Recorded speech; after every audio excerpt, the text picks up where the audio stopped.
En el día de hoy nos convoca la presentación de un nuevo libro de la editorial 1884.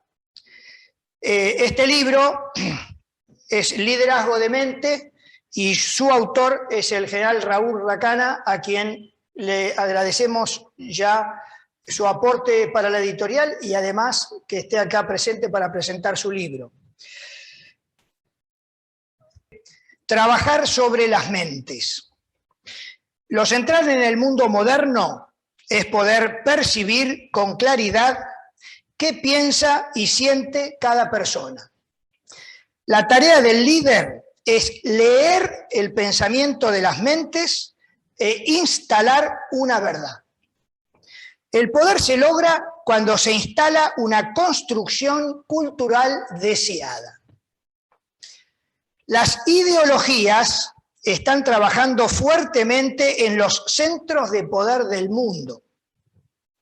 Son la columna vertebral de los combates modernos. Son las que más fuertemente generan la parálisis estratégica tanto en el mundo militar como en el político o comercial. La parálisis estratégica se logra al bloquear la mente de los líderes mediante la destrucción de todo el sistema de comunicaciones, control e inteligencia. Las mentes dogmatizadas bloquean el desarrollo del pensamiento estratégico, formulan diagnósticos erróneos, en consecuencia, proponen soluciones incorrectas. Líder es crear un nuevo modelo en aquellas mentes que se sientan víctimas de antiguos dictadores, de viejos sistemas religiosos, de imperios internacionales o de empresas monopólicas. Luego, con este estado mental, se logra bajar la autoestima y se genera un sentimiento de inseguridad, una incapacidad de tomar acciones riesgosas y una indispensable necesidad de vivir de la dádiva. La construcción lingüística, mediante simbologías significativas que hacen al pensamiento que se quiere transmitir, constituye la herramienta central para instalar y distorsionar una ideología existente. Voy a leer ahora el currículum del señor general Raúl Racana. Es ingeniero químico en el Instituto de Tecnología de Massachusetts. En el MIT obtuvo los títulos de máster en ciencias, ingeniero nuclear y doctor en filosofía con su capacidad en management. Fue profesor de economía, planeamiento, organización y administración estratégica, negociación y liderazgo estratégico en universidades del Brasil, Perú y Argentina. Rector del Instituto Superior del Ejército, Universidad del Ejército, presidente del Instituto de Investigaciones Científicas y Técnicas de las Fuerzas Armadas, CITEFA, presidente de la Autoridad Regulatoria Nuclear, director de la Asociación Argentina Brasilera de la Contabilidad y Control del Material Nuclear, gobernador alterno de la Organización Internacional de la Energía Atómica con sede en Viena, presidente pro tempore del Foro Latino-Iberoamericano de Reguladores Radiológicos y Nucleares. Es presidente de Siscon Telecom Argentina Sociedad Anónima y de Tailored Service Proyectos Especiales Sociedad Anónima. En 2017 publicó también aquí en el Círculo Militar su libro El siglo XXI, el mundo de la estrategia. Mi general, el auditorio lo escucha, así que estamos atentos a sus palabras. Lo he escuchado atentamente. Cada vez que escucho lo que yo escribo, vuelvo otra vez de nuevo para atrás y empezamos otra vez a engancharnos para adelante. Yo quisiera que me mostrara esa figurita que hemos puesto ahí del pensamiento de Fidel Castro. Le agradezco mucho al Círculo Militar haberme facilitado esta oportunidad de poder hacer esta exposición. Este es el siglo XXI. Ese hombre, vestido de uniforme, entra a combatir en forma muy activa ya por los años 54, 55, y se transforma en un militar de pura cepa, aprendiendo en el terreno lo que otros a veces aprenden en algún colegio militar. Pero a partir de los años 1900 empieza a tener una percepción distinta del mundo y se empieza a dar cuenta que los combates o las batallas no son tan importantes como lo que son las construcciones culturales mentales. Entonces, yo les voy a ir tratando de que podamos ir entrando en el mundo de la estrategia. Y quiero que tengan claro 3 o 4 ideas fundamentales. El drama fundamental que uno tiene cuando quiere entrar en el mundo de la estrategia es más o menos como aquel que uno tiene cuando quiere entrar en el mundo cuántico, en el cual las cosas no se entienden, no se conocen y solo se comprenden. Y queda por saber exactamente qué queremos decir con se comprende, que es lo más difícil que hay. Miren lo que dice Fidel Castro. Si le destruyes rápidamente las empresas privadas, sobre todo de alimentos, empobreces al país y lo tendrás a tus pies. Controlables hasta lo que comen y visten, y se convertirán en tus esclavos, porque les está quebrando su dignidad. Eso sí, sales a cada rato un discurso esperanzador, repites, así no te crean, y deben tener un grupito de incondicionales que repitan y repitan lo que tú digas. Así sean locuras, pero eso, que no deben ser muy preparados, te harán el trabajo, pero básicamente debe destruirle el todo. Este pensamiento no es simple de llegar. Apareció por primera vez allá en los años 90 con fuerza, aunque yo también debo reconocer que como yo provengo del área de la publicidad hace su salto cualitativo en 1952, cuando dice el cerebro tiene 3 componentes independientes. Hay un cerebro racional, uno que es emocional y otro que es reptil o sentimental y emocional, que es el reptil. Ese cerebro reptil uno nunca sabe cómo funciona ni dónde funciona. Habiendo hecho esta pequeña introducción, vamos a ir tratando de interpretar este famoso mundo de la mente para ver cómo podemos avanzar. Pásame el 1. El poder se logra cuando se instala una construcción cultural deseada. El poder se logra cuando se instala una construcción natural deseada. El deseo es yo transformarte tus valores, ponerte valores totalmente diferentes. A partir de ahí empieza el proceso de dominio sobre el resto. Ahí van a tener la forma en que uno encara las organizaciones. El jefe de una organización solo hace 3 cosas, en 3 niveles diferentes. 3 cosas. Decide, comunica y selecciona al personal. Esa es la conducción. Y lo hace en 3 niveles, o digamos, en 3 actitudes diferentes. En el primer nivel habla de nivel estratégico. En el segundo le vamos a llamar táctico y en el tercero le vamos a llamar científico.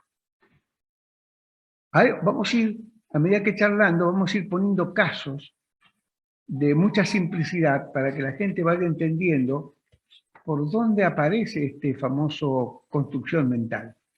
3 niveles, que son 3 aptitudes, son estratégicas, son decidir, comunicar y seleccionar. ¿Y cómo decido? ¿Qué metodología de decisión tengo? Depende.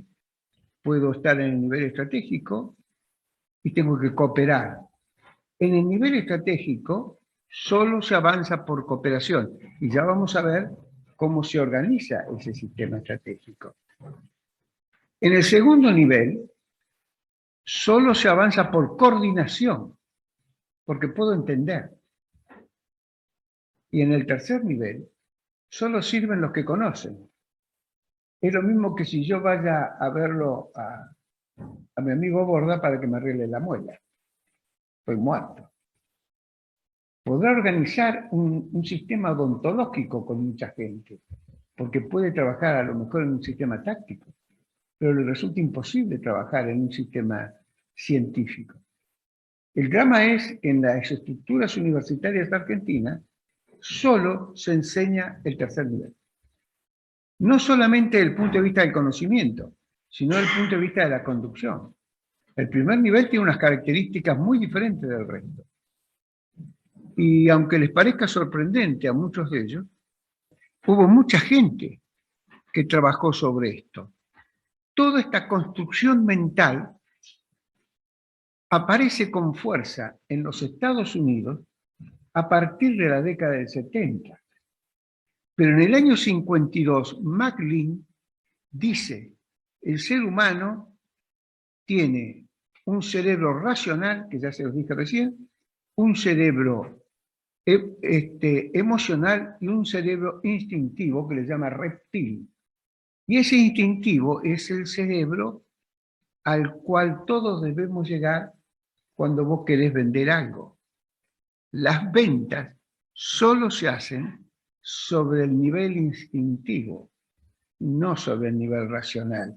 El que quiere vender algo y le quiere explicar a la persona qué es lo que le está vendiendo es una hermosa manera de perder tiempo.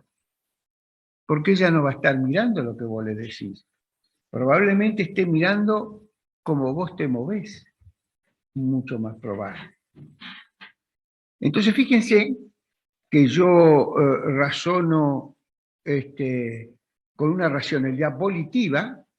El estratega hace racionalidad volitiva, es decir, razona sobre las voluntades de los participantes, con las intencionalidades que cada uno tiene. El táctico hace una racionalidad intuitiva. Tiene que armar un plan de trabajo. Es el que escribe los procedimientos. Es que cuando ustedes van al banco y se encuentran con ese imbécil que lo único que sabe es repetir de memoria los procedimientos que bajaron de arriba, que lo hace el coordinador táctico. Cuanto más procedimientos hagas, menos independencia tenés. Y el tercer nivel opera con un conocimiento científico o con un procedimiento bajado de arriba. Y así se mueven las organizaciones. Los políticos argentinos trabajan en el mundo de la estrategia, pero no en la estrategia misma, sino trabajan en la política. Y la política intenta saber qué tenés vos en la cabeza y hacer lo que tu cabeza te dice. Pero el estratega intenta saber lo que vos tenés en la cabeza y razonar si te conviene o no te conviene que tenga eso en la cabeza. Porque si no, tengo que montar una propaganda para cambiarte tu cabeza. Entonces el político trabaja sobre lo que pensás y el estratega trabaja cómo cambiarte lo que pensás. Y el cambiar con lo que pensás, estamos presenciando la guerra cultural del siglo XXI. Te cambia lo que sos, te hago ver un mundo diferente. La metodología de cambio está en el segundo nivel. Una vez que pienso lo que vos pensás, pienso lo que él piensa, pienso qué poder tienen y pienso cómo puedo hacer para cambiar lo que ellos piensan, viene el mecanismo de la comunicación. Y fíjense que ponen acá que la comunicación puede ser nominal. Si es nominal es cortito, hola, buen día. Si es natural, te lo explico. Si es formal, te lo analizo con detalle. Es decir, venimos de una racionalidad volitiva, inductiva o deductiva, y pasamos por medios de comunicación pragmático, semántico, explica, sintáctico, razona.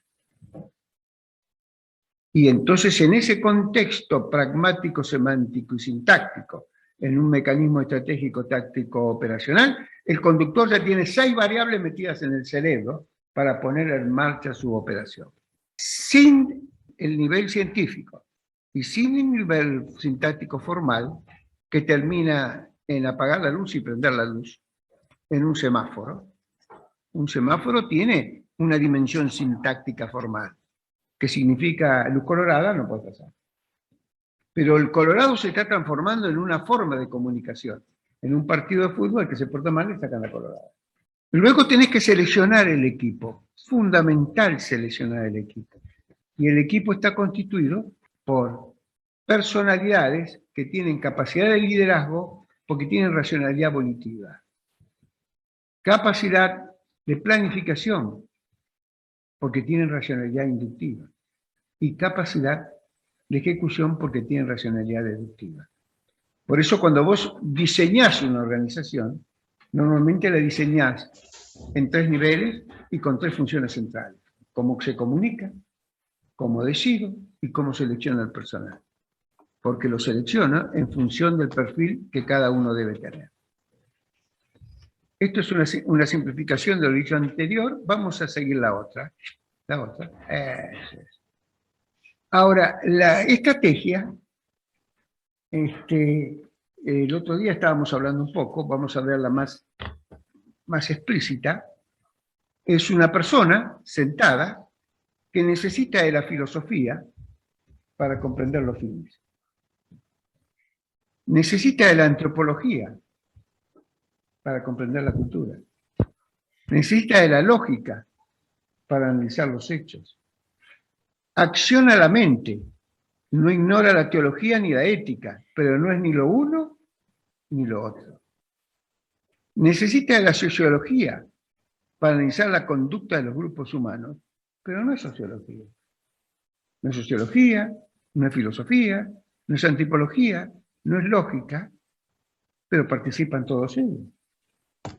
Por eso cuando Hilda Molina, en una conferencia que hace en internet, habla de Fidel Castro, dice Fidel Castro tenía una ciudad al servicio de los medios de comunicación.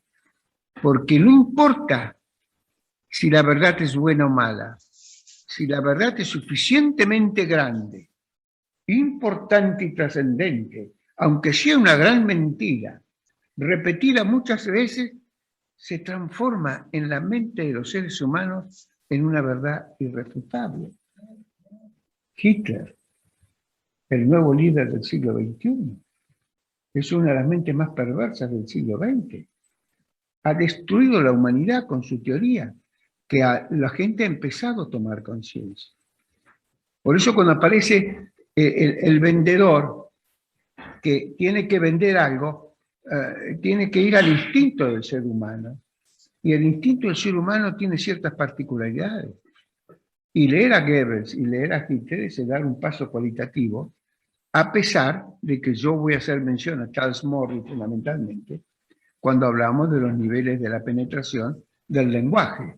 Entonces tengo que saber pensar, y que cuando yo estoy en una decisión estratégica, yo tengo que definir claramente qué es la estrategia.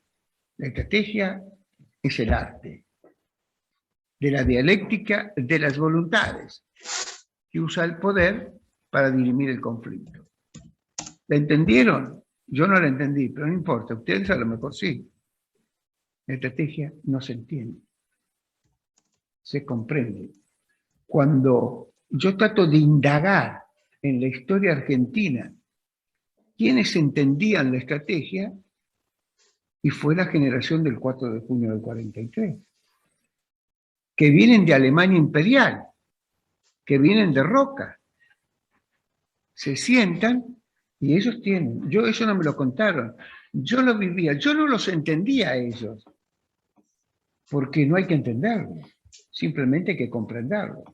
¿Y qué quiere decir comprender? Y comprender significa que no entendiste nada. Y que no conoces nada, pero comprendés. ¿Y cómo haces para comprender? Y yo comprendo que 2 más 2 es 4. Si alguien es capaz de explicarme por qué 2 más 2 es 4, con gusto le espero. Pero me lo repitieron tantas veces que ya está metido en el cerebro. 2 más 2, 4. No va más. Está en el cerebro metido.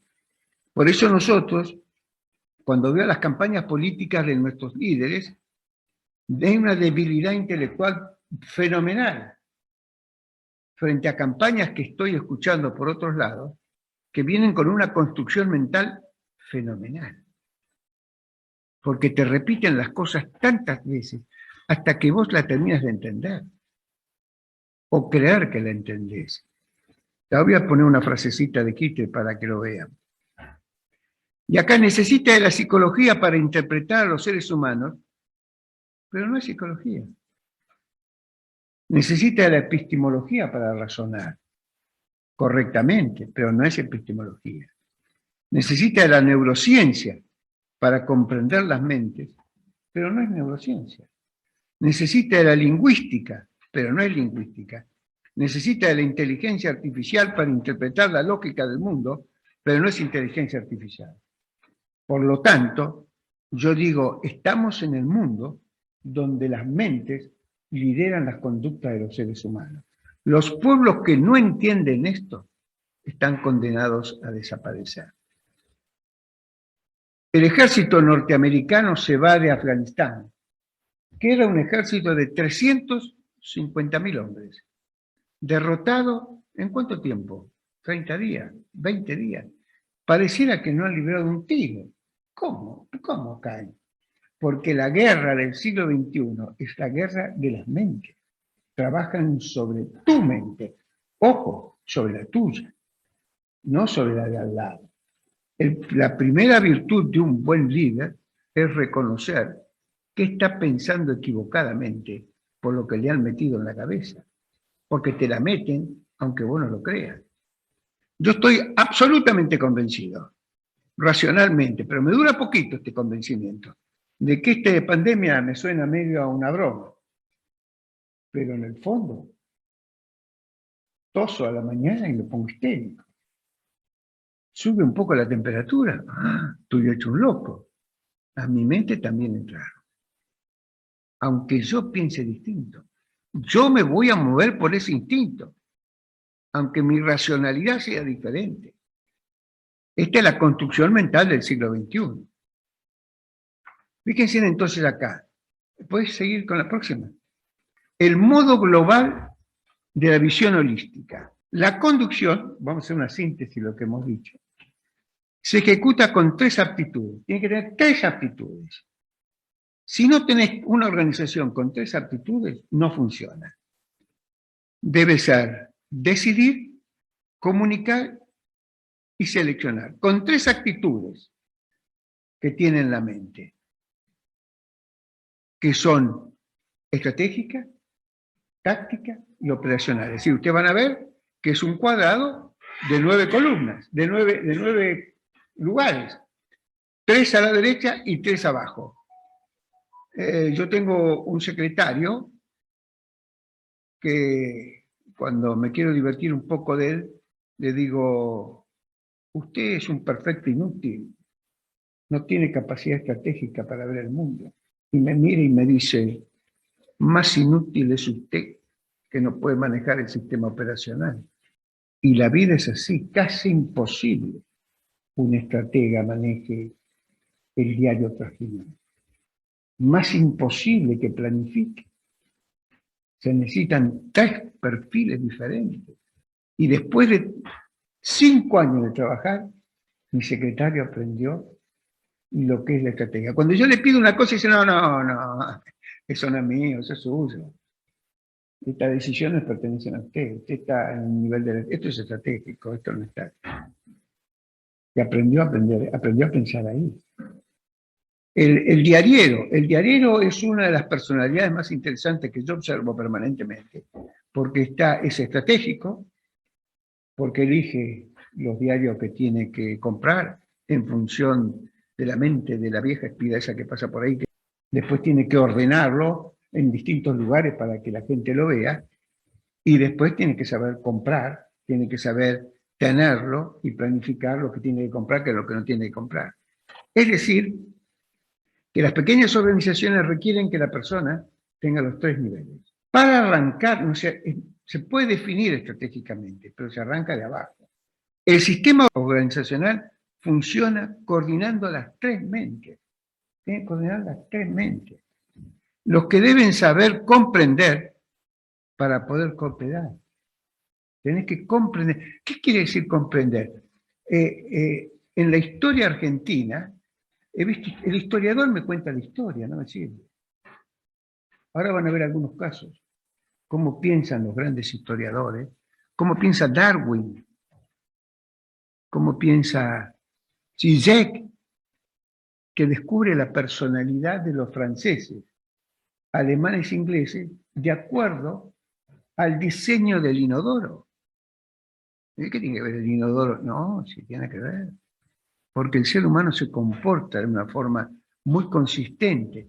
Por eso estos tipos trabajan en forma desesperada. Lo que a uno le sorprende es ver cómo ha trabajado el norteamericano con un poder físico muy poderoso y un poder cultural muy pobre en Afganistán, que no le ha permitido crear un sentido de conciencia o de realeza.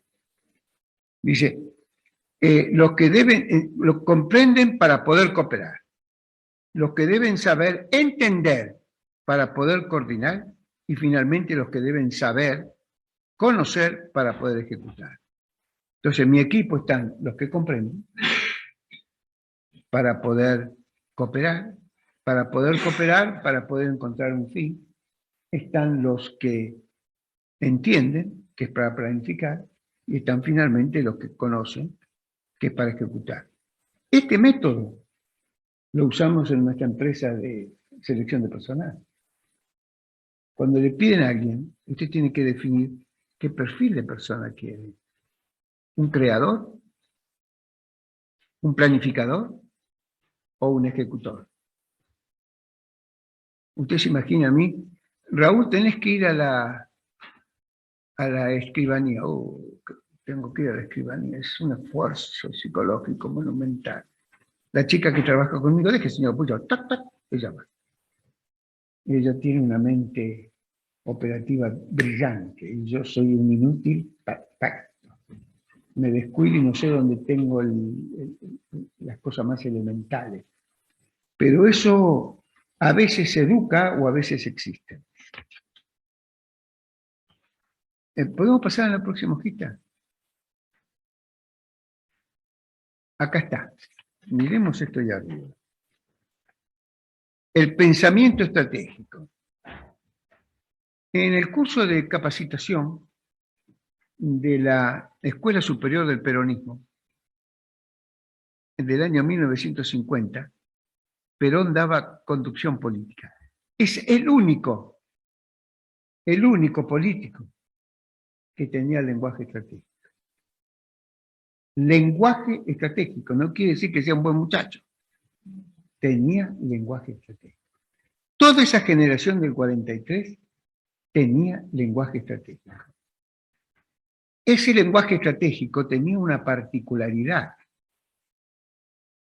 Se diferenciaba profundamente del lenguaje que yo llamo newtoniano. Alemania, a partir del año 1901 en adelante hasta 1936, convivían en forma armónica los físicos teóricos de los físicos experimentales. El experimental te va a decir lo que no está probado no tiene valor científico. En cambio, el físico teórico y el cuántico te va a decir lo que está probado no me interesa. Vayamos por lo que no está probado. Y empiezo a construir una metodología que mira al futuro. Por eso en el año 1962, Higgs describe la existencia en un papel matemático del bosón de Higgs. No existe el bosón de Higgs, él lo crea mentalmente. Y se prueba científicamente en el año 2012. Los científicos se movieron en la dirección que describió Higgs con motivo de que él describía el futuro matemáticamente. De ninguna manera estaba probado experimentalmente. En la Argentina, la formación universitaria, que es bueno que así sea en el tercer nivel, insiste en que lo que no está probado no es ciencia. Si yo voy al CONICET o voy a la Comisión Nacional de Energía Atómica y hablo de esto, para ellos esto no es ciencia. Ellos son de la física experimental. Llamémosle con las palabras que corresponden. Pertenecen al mundo fascista, nazista.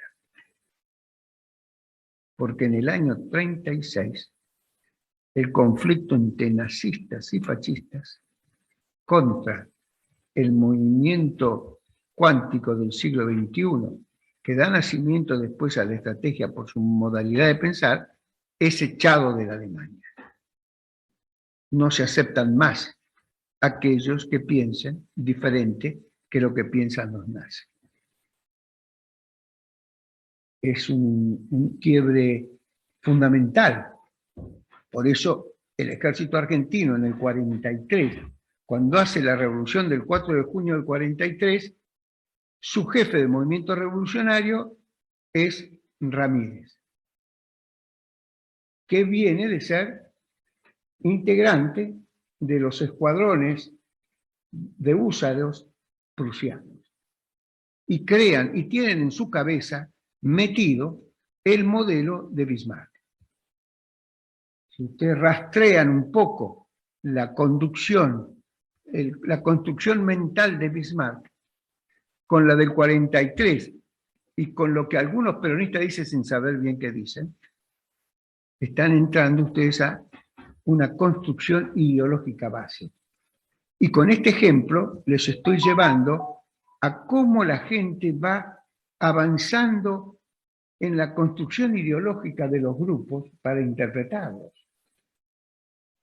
Cuando usted quiere saber cómo es la cultura ideológica de un ejército, los militares no tienen una cultura ideológica.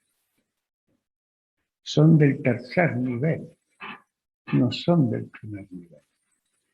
El primer nivel es cultural. El primer nivel marca la construcción ideológica.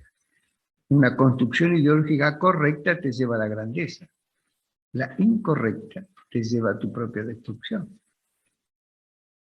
Entonces, cuando uno analiza el nacimiento del 4 de junio del 43, aparece toda una corriente ideológica totalmente diferenciada.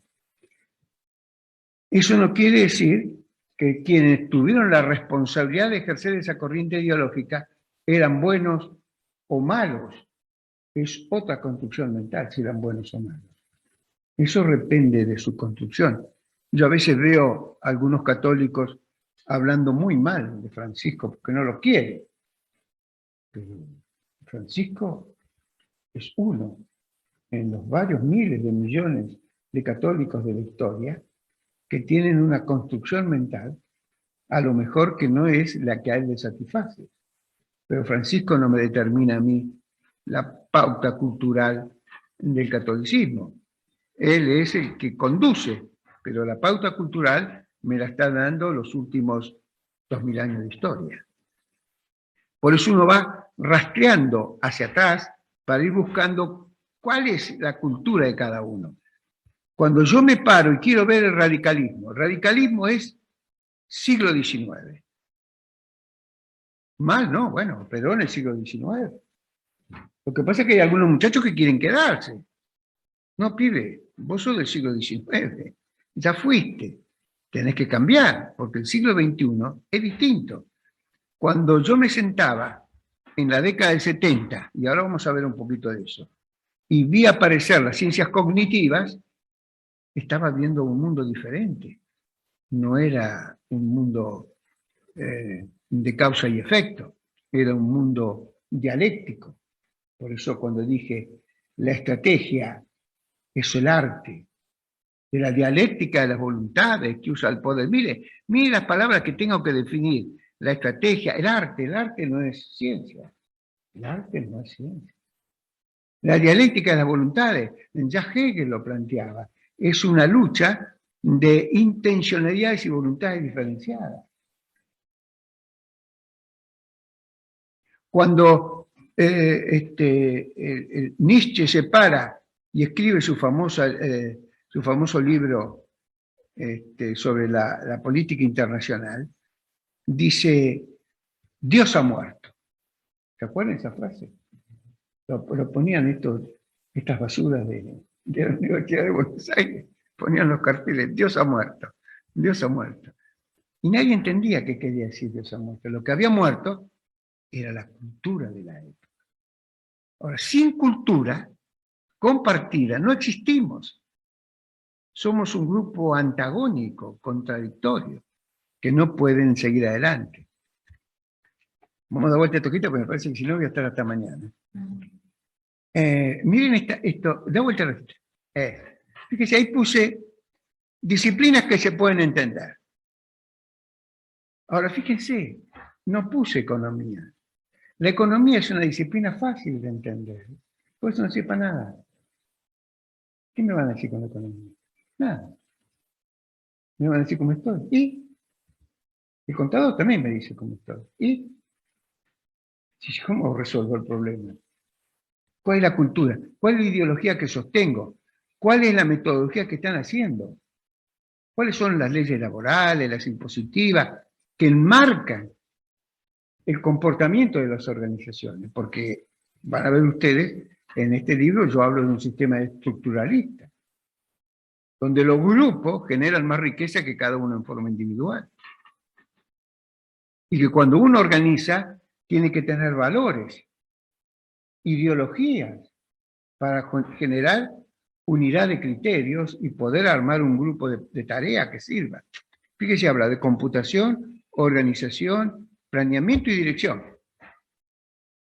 Esto es lo que se estudia en la Escuela de Ciencias de la Administración. Hace muchos años, tenemos tiempo, ¿no? Sí.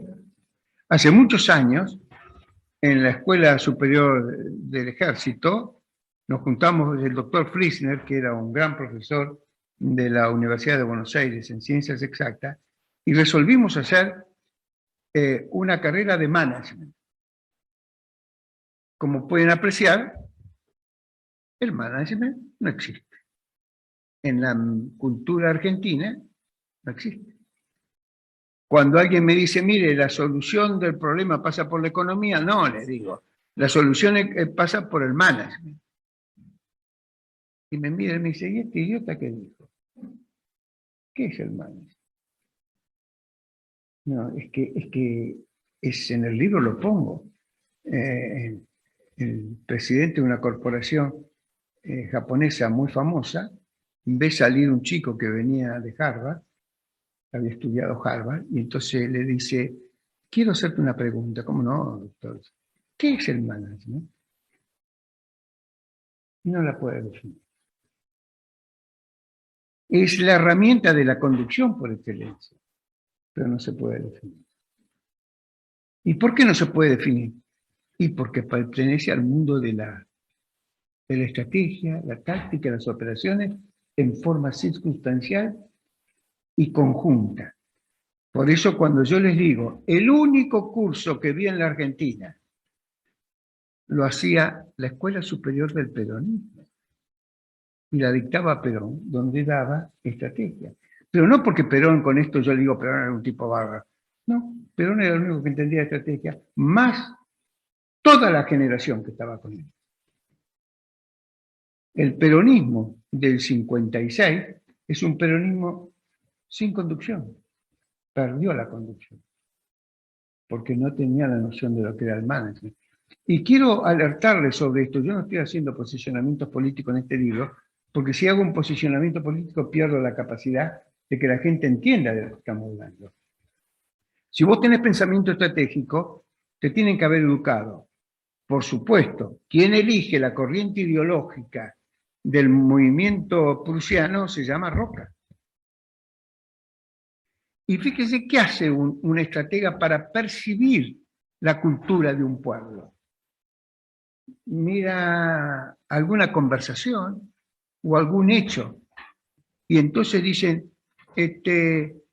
Perón es la causa de todos los males porque negó al liberalismo. Y yo le digo, Perón no, hay una corriente ideológica que la gente no presta atención. Cuando Lonardi sube al gobierno, dice, tenemos que volver al 4 de junio del 43. Y cuando Perón tiene que elegir el nombre de los ferrocarriles,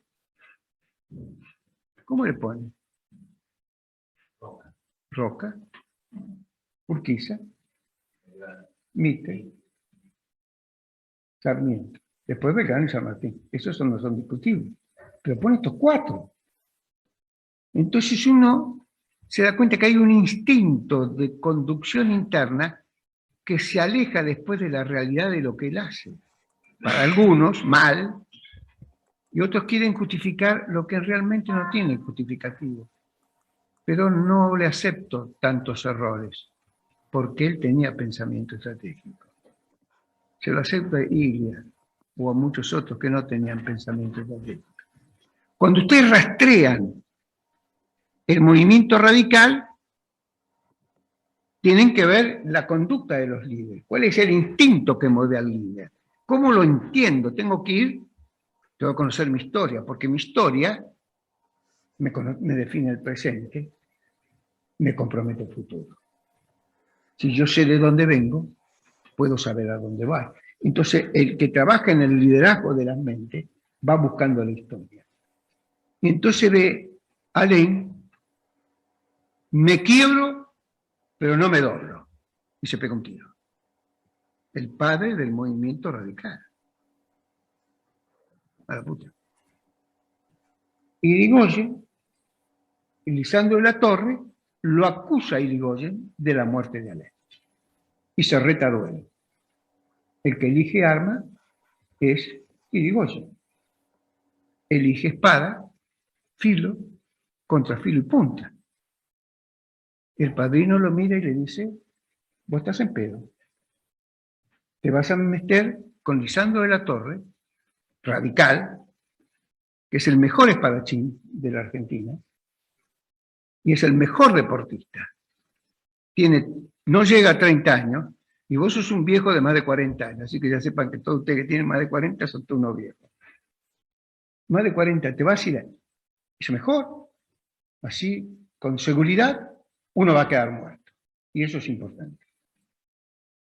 Estamos describiendo la personalidad de uno de los líderes fundamentales de la historia argentina. Y no estoy haciendo historia, estoy haciendo estrategia. Porque la estrategia va a rastrear en el fondo donde puede ese pensamiento instintivo que tiene la persona para descubrir qué es lo que piensa y a dónde se mueve. Cuando uno quiere conocer a los yanquis no es tan fácil, muchachos.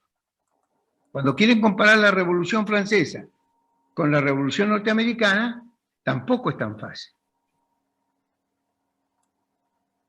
Cuando usted ve que los franceses se permiten el lujo de que el comandante de las tropas paracaidistas, que fue a Argelia a matar y diestra y siniestra, como un perro furioso, escribe un libro para justificar por qué hizo las torturas que hizo, y nadie lo critica en Francia.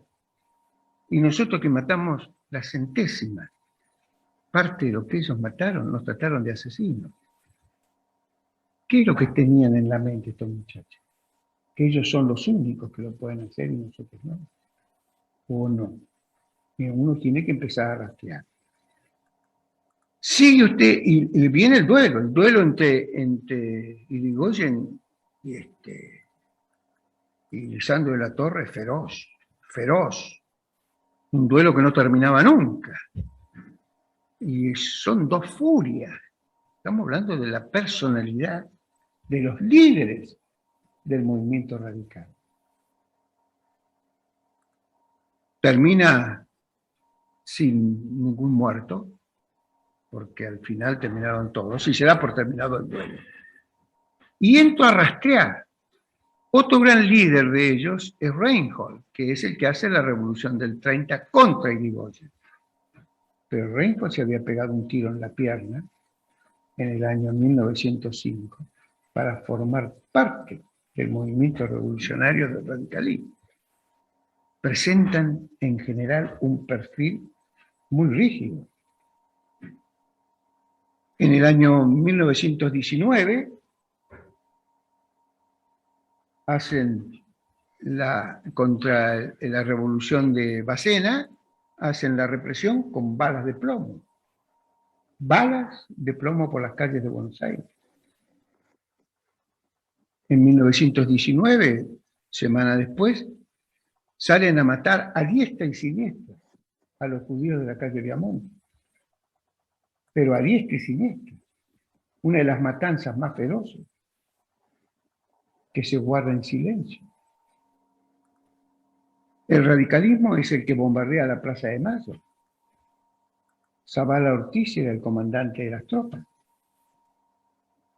Era el triunvirato que dirigía las operaciones. Videla viene de esa corriente ideológica. Todos ellos vienen de esa corriente ideológica. Buena o mala es la corriente ideológica. Y uno trata de verla para poderlo interpretar, porque si no se puede equivocar muy fuertemente. ¿Ya no me queda nada? Ah, qué bárbaro. Bueno. Acá tenemos disciplinas que se comprenden. Pásame la otra. La estrategia, la política, la conducción y las ideologías. Sigamos, pasemos porque vamos a ver, como rato de... Fíjense en ustedes el relato como herramienta política. Este que escribo acá. Se los voy a leer. En 1992,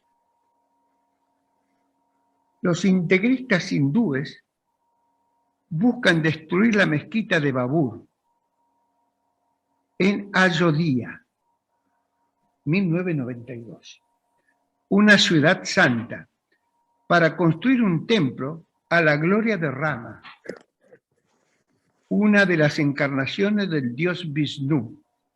En el gran día, los hinduistas claman que en el siglo XV el invasor musulmán arrasó el tiempo de su dios Rama.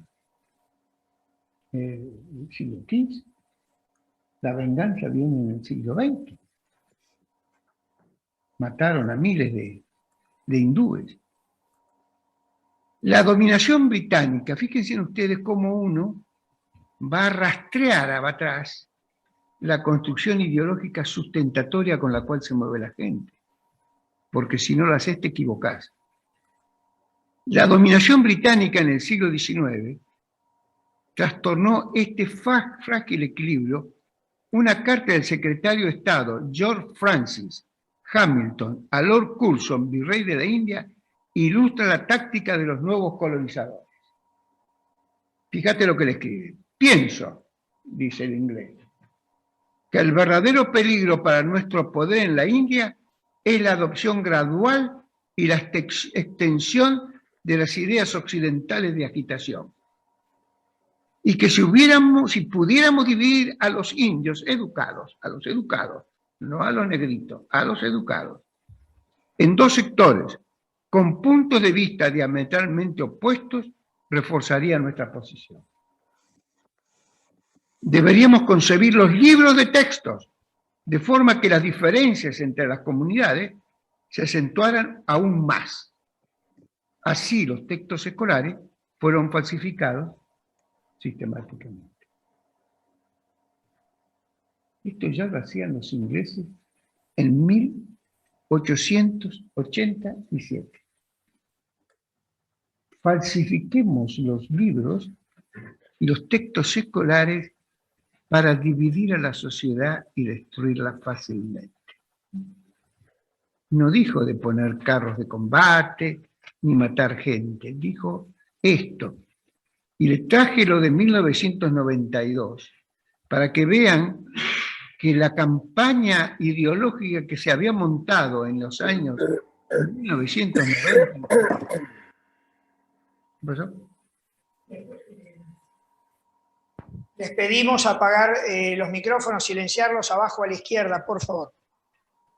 Y son problemas del siglo XV. Y yo creía que iba a poder tener tiempo para contarles un poco la alegoría de las cavernas, escrita por Platón en su libro La República. Fíjate el que sigue.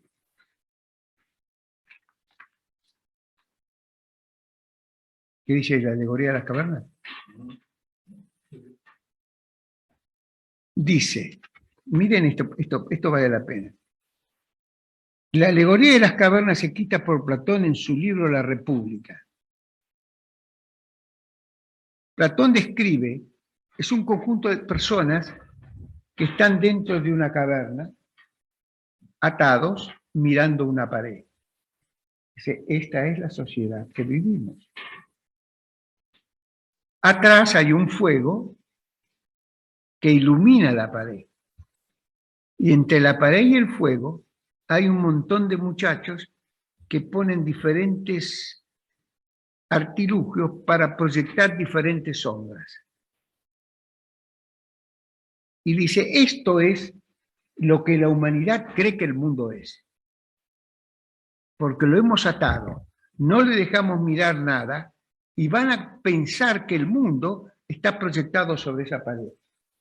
Estamos en el siglo V a.C., lo están haciendo ahora.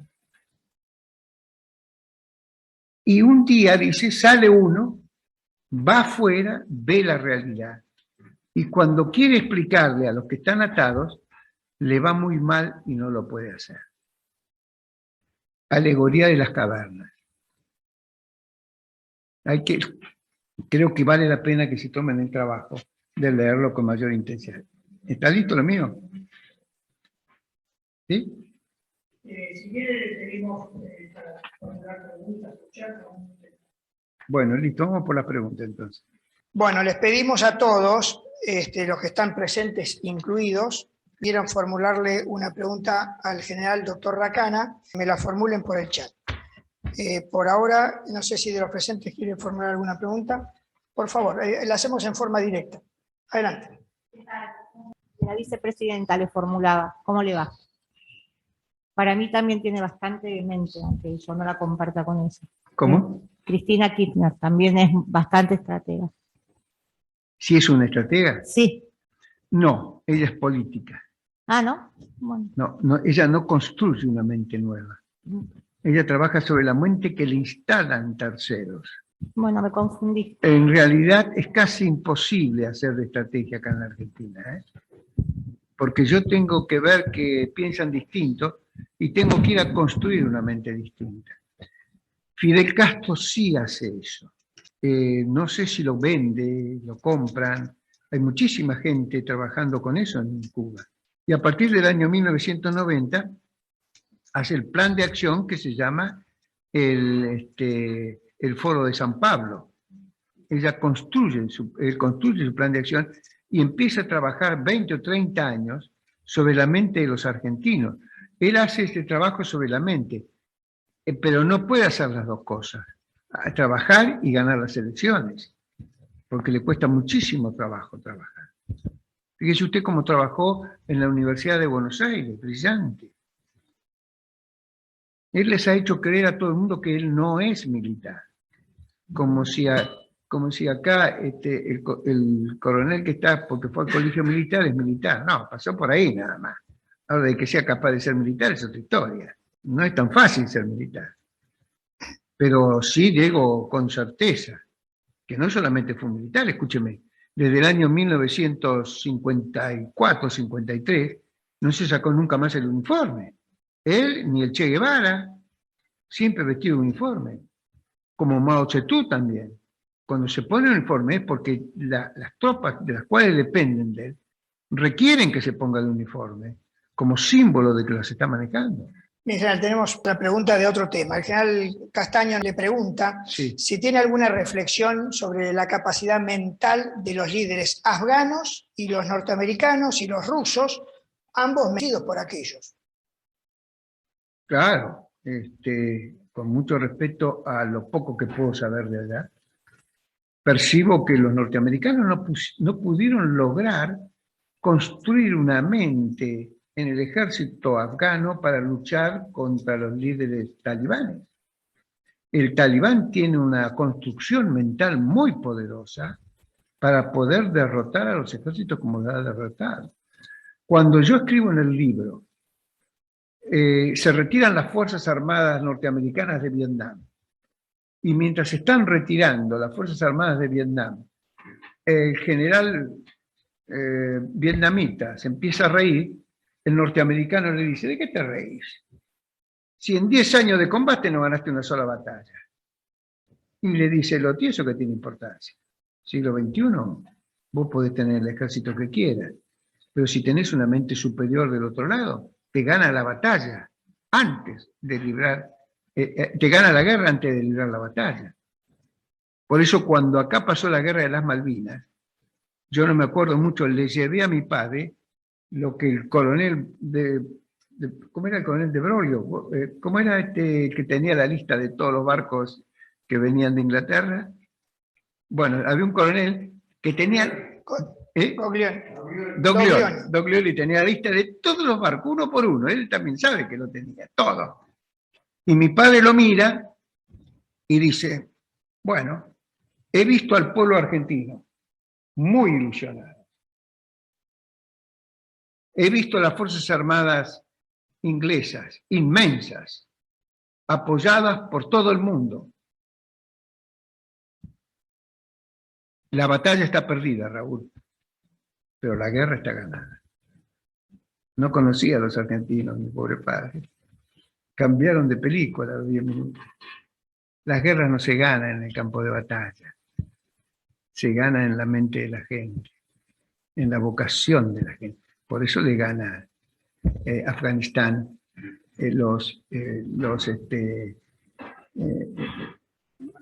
las fuerzas, los alumnos, como le llaman, los talibanes, los derrotan sin pegar un tiro. Tenían la mente controlada, fuera de control. Estados Unidos no sé qué hizo con la cabeza esa. Eran 350.000 oficiales. Yo me paro en el problema cultural. No voy a hacer un análisis de tipo militar porque creo que Estados Unidos es absolutamente de un altísimo nivel de eficiencia. Ahora voy a hacer la segunda pregunta. ¿Qué va a hacer Estados Unidos con Irak cuando se vaya? ¿Qué va a hacer? ¿Trabajó en los niveles mentales o no trabajó en los niveles mentales? ¿Qué vino a hacer acá? ¿Nos ayudó o nos destruyó? ¿Quiso ayudarnos? Sí, probablemente sí. ¿Cómo no fue? ¿Qué pasa con nosotros? ¿Cuál es nuestra cultura? ¿Nos han dividido como hacían los ingleses? ¿Ustedes creen que los ingleses creen que han ganado la guerra de las Malvinas? No. La sorpresa de ellos es que se encontraron con un pueblo que tiene una capacidad militar por su propio espíritu que parece increíble. Hasta yo me sorprendo. Yo nunca creí una cosa así. Porque no es un problema militar. Porque cuando pasás la frontera, te van a decir que los argentinos somos los asesinos, no los militares. Porque el objetivo central es destruir la estructura militar argentina, porque a partir de ahí nosotros podíamos dominar Latinoamérica. Porque somos los líderes latinoamericanos. Y eso no hay que permitirlo. Por eso Afganistán no la pueden destruir, porque las mentes de los afganistanes son muy poderosas. Y ya quiero hacerme una pregunta. Por favor. ¿Usted piensa que tiene que ver con una cuestión también religiosa? Porque ellos tienen como una base de fe muy grande. De hecho, hay partidos políticos ahora que en Europa están, claro, están como dominando y tomando poder, y la ultraderecha europea está haciéndose fuerte porque la gente tiene miedo que realmente lleguen al poder como en Francia. O sea, Te contesto.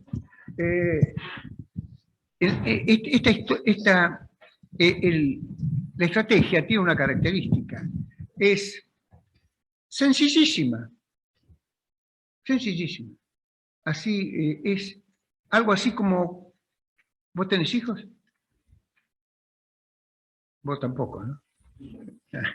Bueno, el que educa a sus hijos es un estratega. Porque no es que quiere hacer lo que el hijo quiere cambiarle la mente a su hijo. Y trata de ver cuál es su instinto, lo que lo funciona.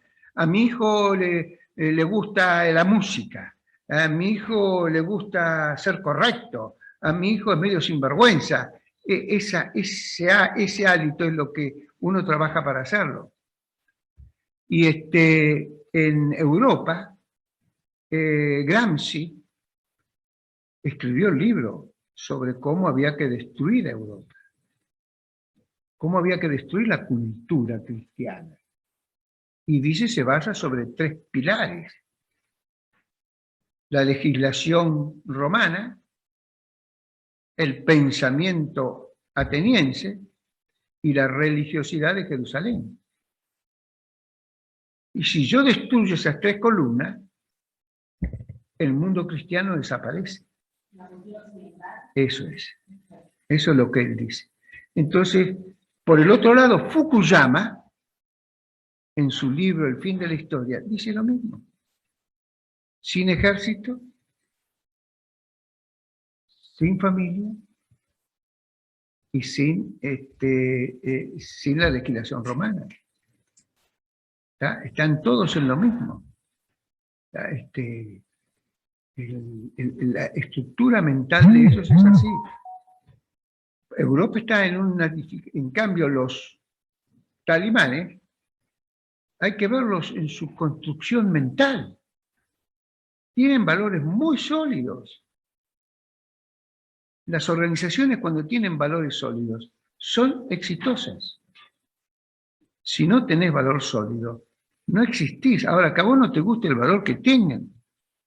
Sí, a mí tampoco.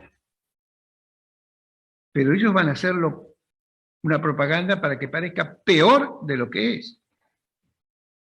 Pero le ganaron la batalla en 15 días.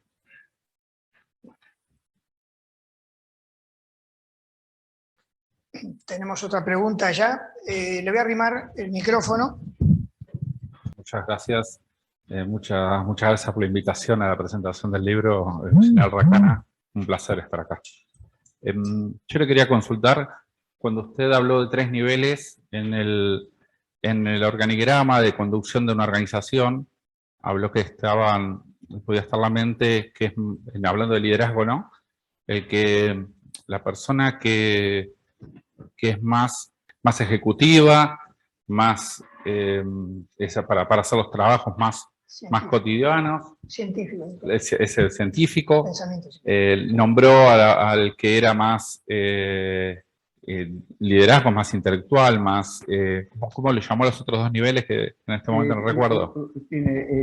Son 3 formas distintas de pensar. Sí. Racionalidad volitiva, que es la racionalidad de las voluntades. Yo es la que hago con usted permanentemente. Yo le digo, usted es un imbécil y cambiamos la relación. Ok.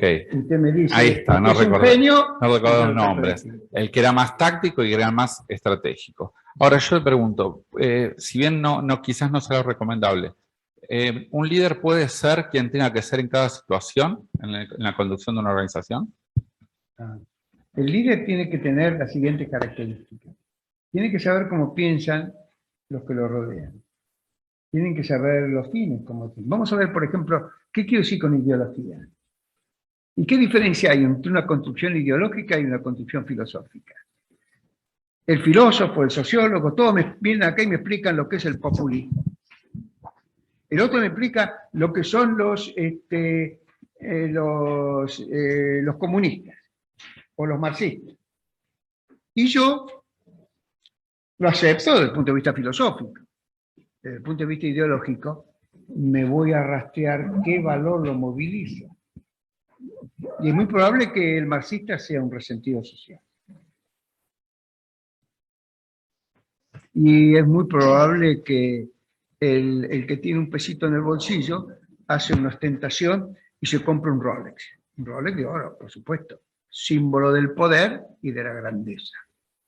Eso sí, cuando le preguntás la hora, él va a mirar el celular porque el pelotudo no se da cuenta que tiene el Rolex en la mano. Porque es así. Entonces, uno tiene, el líder es así. Es así. Yo el otro día hablaba con Rafael de Martino, que tiene una radio ahí en el Chaco, que fue gerente comercial mío cuando yo trabajaba en la medicina. Entonces, si yo llego a saber cuál es el instinto que moviliza a la gente, me hago rico. Pero es tan difícil. Y yo, cuando empecé a descubrir, yo descubrí qué pensaba la gente que compraba un plan médico. Pensaba que tenía por 15.000 mangos o 20.000, dependiendo de la época, la solución de salud de su vida. Mentira, no hay un plan médico que alcance para todo esto. Pero yo le decía a los muchachos, ustedes que son los más mentirosos de los vendedores de la ciudad de Buenos Aires, yo me junté con los más mentirosos, la única obligación que tienen es contarme qué mentira dijeron, para que nosotros podamos manejarla. Y con el cuento de la mentira, conseguíamos entrar en el instinto inferior del ser humano, que quería tener la sensación de una seguridad infinita, no parcial, infinita. Y yo le daba la seguridad infinita. Eso sí, cuando dirigí un proyecto de alimentos para perros, nunca pude saber qué pensaba, perdónenme la frase, esa vieja que compraba alimentos para perros y no le podía vender un paquete ni disfrazado de mono, porque no había descubierto el instinto de ella, y mucho menos el del veterinario, porque el veterinario que estudia veterinaria, estudia para ser el veterinario de ese gran caballo Pennypox, ¿no se acuerdan? Y resulta ser que termina siendo veterinario del perro de la vieja de la vuelta, histérica y maniática, y la cual él no puede comer. Con lo cual, ¿usted cómo hace para venderle el paquete ese que no le puede vender? Buen precio, mejor producto, todo lo que usted quiera. Lo racional en el mundo de la estrategia es irrelevante, intrascendente e innecesario. Solo voy por el instinto. Y el instinto es el misterio. Por eso cuando los americanos saltan sobre eso, empiezan a construir toda la supertecnología en el ejército norteamericano. Aparece la comida, esas dietéticas, esas las hacen los militares, para pedir, no lo hacen en la empresa civil. Y así se va construyendo un mundo diferente. ¿Tenemos sí. una pregunta, otra pregunta?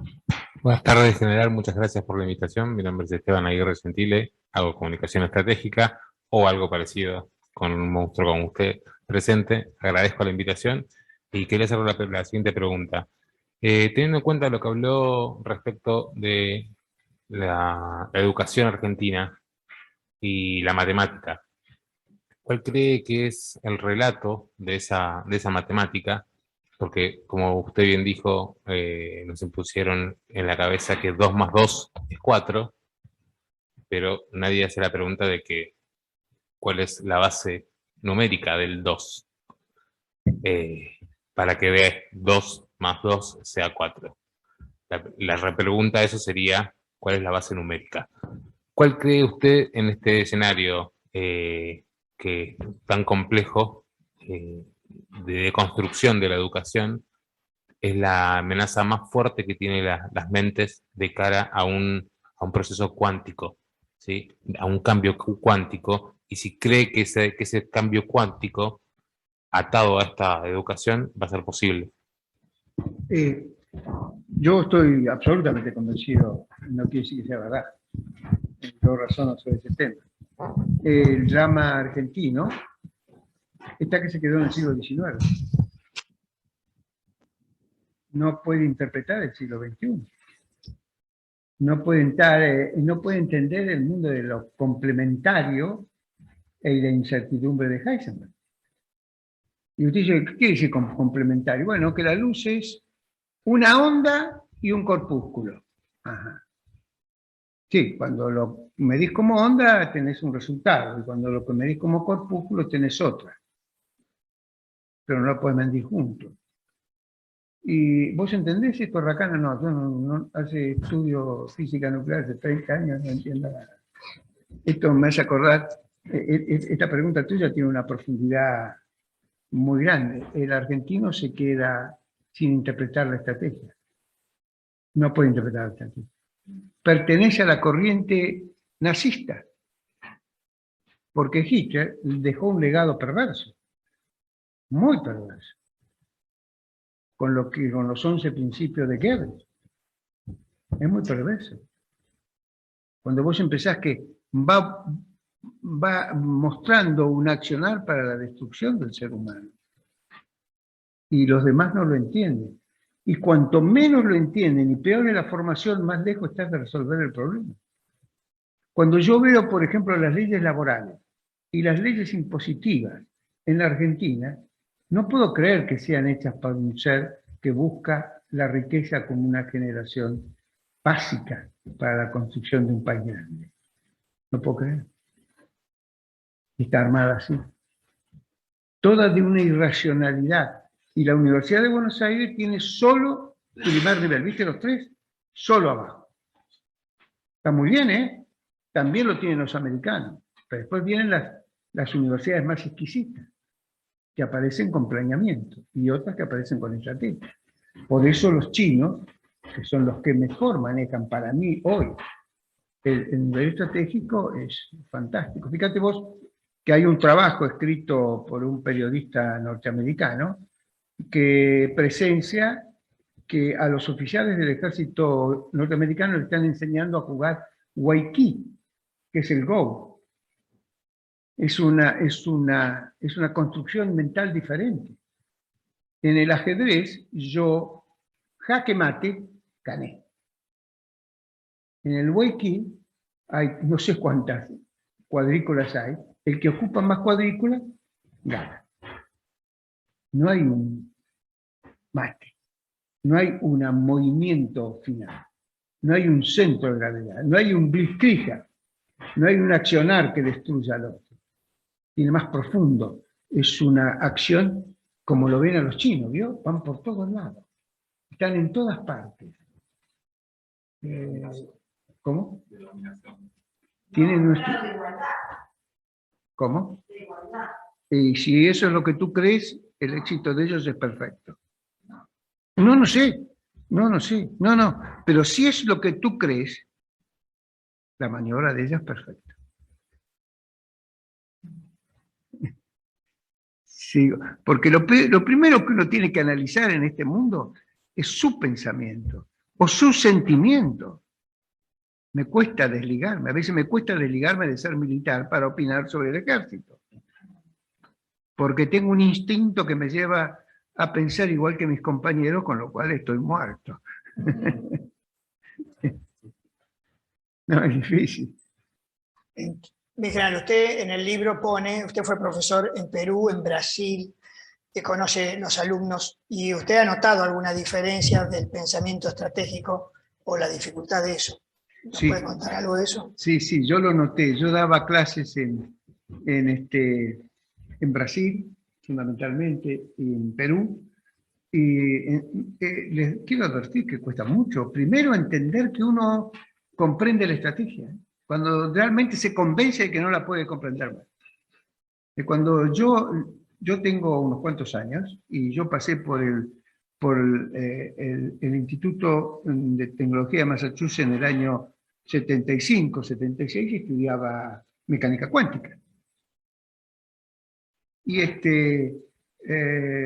cuando uno estudia mecánica cuántica, pasa un mes, puede estudiar 14, 15 horas por día y no entendió nada. Segundo mes, sigue sin entender. Tercer mes lo va a ver el profesor y dice, escúchame, no entiendo nada. Entonces el profesor le dice, ¿y usted cree que los demás entienden? Entonces lo miro, claro, como la nota es relativa, no importa cuánto vos saqués, sino que importa cuánto sacan los demás. Entonces le digo, así que los demás tampoco entiendan nada. No, yo no dije eso, me dijo. En el examen se verá. Y yo saqué 30 sobre 100. Y el profesor me felicitó. Tuve la nota más alta. Los demás no habían resuelto nada. Eso sí, el problema que resolví lo tuve sobre mi escritorio 2 años. Nunca entendí cómo había hecho para resolver. El profesor tampoco, pero me puso así al costado. El número es correcto. Su razonamiento no lo entiendo. Y yo tampoco. Y el número era correcto. Y por eso me puso los 25 puntos, con lo cual me salvé. Había entrado en un mundo que se comprenden las cosas. Y a veces la presión te lleva a comprender y después te olvidas. Porque no hay una cierta coherencia lógica. Fíjense en ustedes, cuando me preguntaban cuál es el drama nuestro. El drama nuestro, como dice él, es la falta de conocimiento estratégico. No hay pensamiento holístico, no hay pensamiento sintético. No se evalúa ese pensamiento. Cuando usted está en la maestría, los exámenes son todos acá. Los primeros días me traía 50 libros para ver con cuál podía hacer el examen. Después traigo menos, pero traía los libros. Todo sobre la mesa. Y llegó el examen doctoral, que son 3 días seguidos, para ver si vos estás mentalmente en condiciones de poder ser doctor. Son 3 días. Y libro cerrado, todo lo visto en tu vida. Y uno se paraba y decía, ¿esto cómo hago? ¿Y qué es lo que estaban buscando? A ver si vos tenías capacidad de síntesis. Porque no se puede recordar lo que no se comprende. Sin comprensión no hay recuerdo. Y si yo te pongo las 30 materias, porque son 3 días de examen, todas juntas, solo podés tener en tu cabeza lo que comprendiste. En cambio, con los libros abiertos podés razonar sin comprender mucho algunas cosas y te las rebuscas para entenderlo. Entonces estás dando nacimiento al mundo de la capacidad de síntesis del todo. Por eso mi título es Doctor of Philosophy. Pero yo estudié filosofía, yo no leí nada más que Platón y de pedo alguna vez. No tengo formación filosófica, pero para ellos, el que da un salto cualitativo tiene formación filosófica.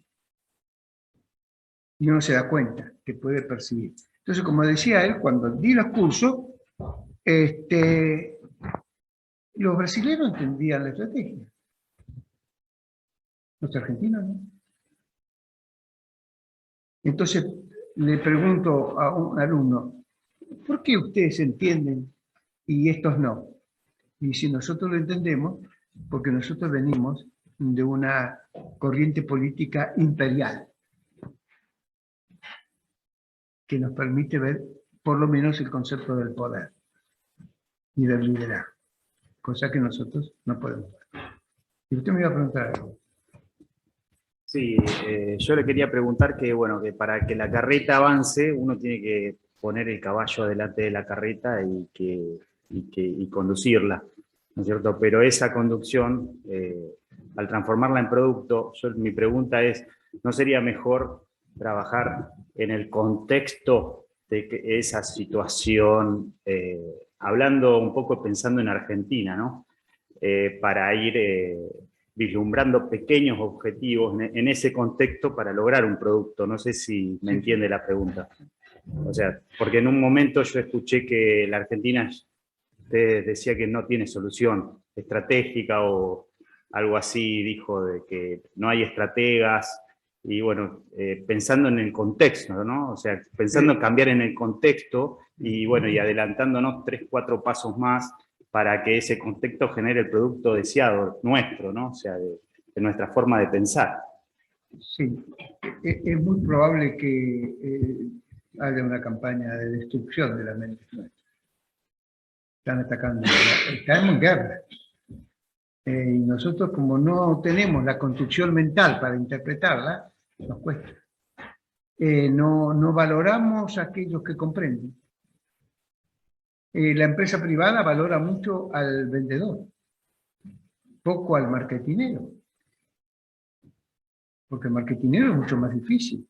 Fíjese usted, cuando yo llegué a la universidad en Estados Unidos existían las 4 P, que era el producto, el precio del producto, la promoción del producto y place, que era la distribución del producto. Cuando salí eran las 4 C. Mira la diferencia entre las 4 C en el mundo del marketing. Era el cliente, era la competencia, era en los canales de comunicación y el capital, que era yo, la empresa. Pasé de mirar al producto a mirar a las personas que trabajaban dentro del producto. Y eso es un salto cualitativo. ¿La Argentina puede hacerlo? Sí, pero está muy presionada. El gramscismo atacó y construyó las casamatas culturales. Lo tiene aniquilado al radicalismo, al militarismo, ni hablemos de la universidad. Ahí instalan sus casamatas culturales, que es la metodología que él usa. Se va a la universidad y tiene una metodología de pensamiento. Van a bloquear cualquier salto que haya. Después tienen la casamata cultural en la política. Van a permitir que gente de poco nivel suba y otros no. No hay manera de zafar. Las guerras culturales son durísimas. Por eso los chinos, cada uno de los que le va bien en este mundo ha pasado muchos sacrificios. China viene y dice, después de 100 años de humillación, donde los ingleses llegaron en 1840, le metieron el opio dentro del sistema y los destruyeron. Se recuperan en 1949 con la llegada de Mao Zedong. Y luego en el 77, de ser un país de quinta, todavía estoy estudiando cómo hicieron para salir de donde estaban, juegan en primera línea del mundo. Deng Xiaoping cambia el instinto de su pueblo y busca la base instintiva. El camino de la seda es el camino que va desde China, pasa por Afganistán. Pasa por ahí. Sí, sí. Y el problema es, qué lástima que no pudimos ver, ¿no? Pero ahí tengo la fotografía de que las 6 personas que se necesitan para armar un equipo de marketing o de estrategia. Todo esto es una formación diferente. En general, nos quedaríamos, creo que todo el día entero deleitándonos con su razonamiento, con sus explicaciones. El tiempo ya se nos ha excedido, así que vamos a suspender acá, le vamos a brindar al autor de este libro un gran aplauso. Le agradecemos infinitamente esto, nos vamos a quedar ahora fuera del Zoom, por ahí para por lo menos que nos firme alguno de los libros, que los tenemos a disposición. Le agradecemos a todos los que participaron del Zoom, su colaboración y que nos hayan acompañado hasta ahora. Próximamente, en septiembre, vamos a hacer un nuevo Zoom con la presentación de un nuevo libro de nuestra editorial. Y más allá de nombrar a ese libro que es de septiembre, también se comentó últimamente con los chinos, ya tenemos listo y vamos a presentar en el Círculo Militar una traducción de un libro que tiene más de 20 años de los chinos, de 2 coroneles chinos, que se llama La guerra sin restricciones, que habla muy bien de todo lo que se comentó recién de los chinos. Es un próximo libro que recién ahora se va a traducir en castellano, un libro que se tradujo al inglés, al francés, al italiano, al japonés, al hindú, en todos los idiomas, menos en español. Lo hemos leído acá en inglés, traducción en inglés, pero una traducción hecha, modificada e intencionada por Estados Unidos.